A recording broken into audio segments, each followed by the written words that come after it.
When we think of opium dens of the 18th century, the conjured image is usually a hazy, smoke-filled room full of questionable characters, right? Well, at one point in the early 18th century, everyone and their mother was talking opium. Although disease, however, and through sensationalized media and literature, the Victorian-era opium dens took on a life of their own. The Chinese opium dens came to represent the dirty, sin-filled habits of the Oriental people, who they are seen as trying to spread their evil ways to the Western world. Before we get started, be sure to subscribe to the Journey History channel.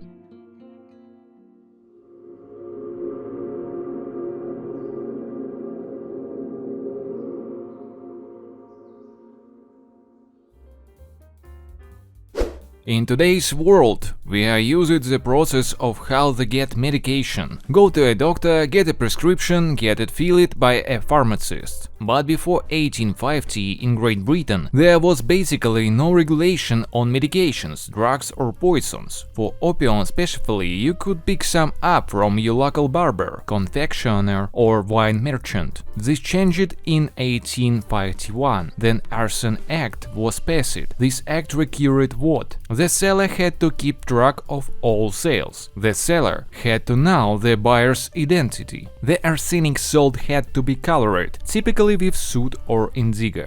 This act paved the way for the 1868 Pharmacy Act, which regulated the use of 15 poisons, including morphine and opium. Now, only people who were graduates of the Royal Pharmaceutical Society school were allowed to sell this substance. However, as good as the intentions there reached this act, there was still no limit on how much pharmacists, also called chemists, could sell. This made the law not nearly as restrictive as it could have been.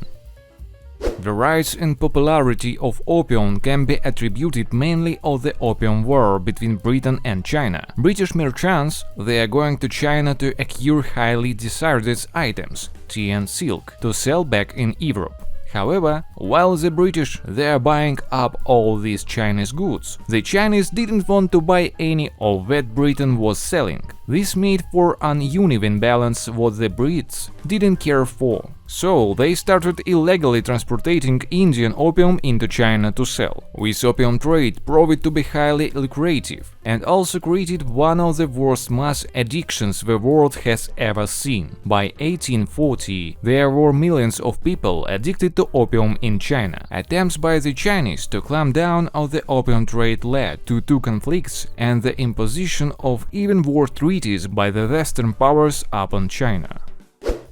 Doctors in the 19th didn't understand the dangers of addiction, so they prescribed opium for all kinds of conditions and even for things today we'd merely call nuisances. The long list of elements what opium was used to treat included toothache, whooping cough, inflamed intestines, fever, insomnia, diarrhea, hiccups. For many of these, laudanum specifically was used, which was 10% opium dissolved in alcohol.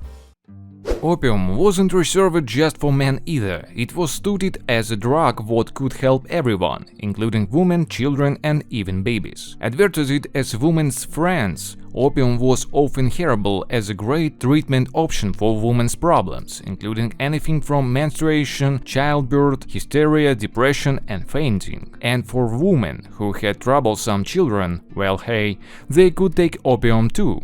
Oftentimes kids and babies would be spoon-fed what's called Godfrey's cordial, also known as mother's friend. This was a mixture of opium, water and treacle given to children for anything from colic, coughs and hiccups. Who knew hiccups were so problematic back in the 18th?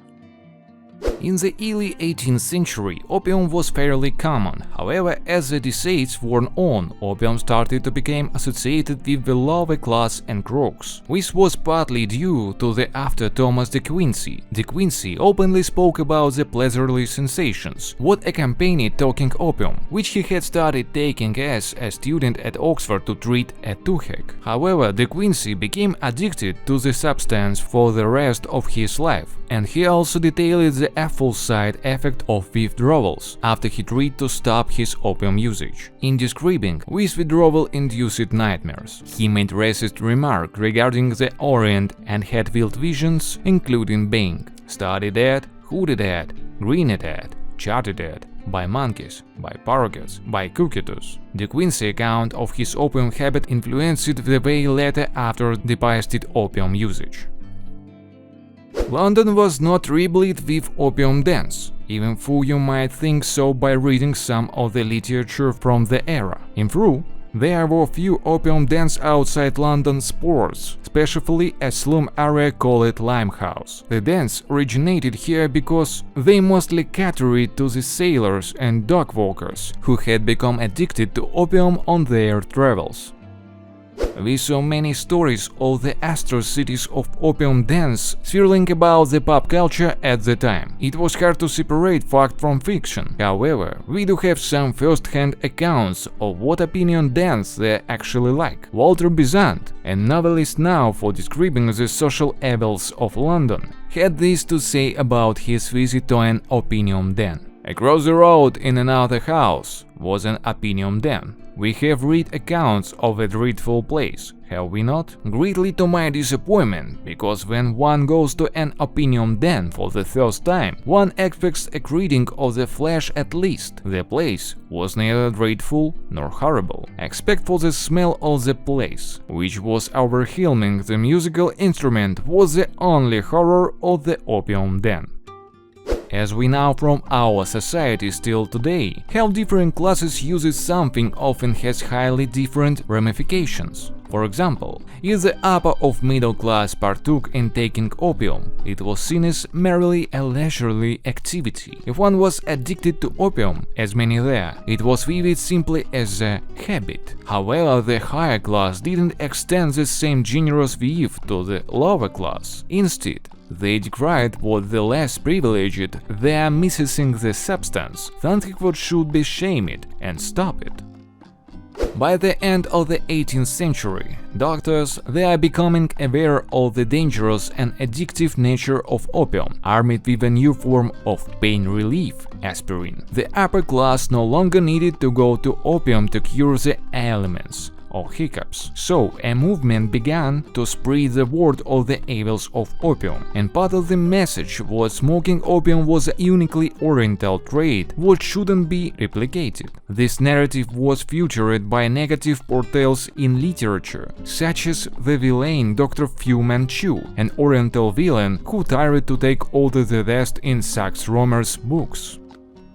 In 1888, the founding the Christian Union for the Severance of the British Empire with the opium traffic really put the nail in the coffin of the legal opium sales. After much criticism throughout the end of the 18th century and early 20th century, the United States banned opium in 1805. 5 years later, Britain followed suit by dismantling the India-China opium trade once and for all. So, I think it was interesting, but now I want to tell for you about Russian's words. It's a mini lesson of Russian language. Let's start simple. In English we say hi. In Russian it sounds how привет, привет.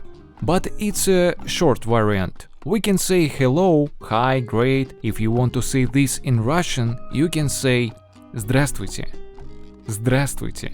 It's a heavy word, right? You can say this word to your boss or old man's. It's how word for respect. Здравствуйте, Mrs. Norris.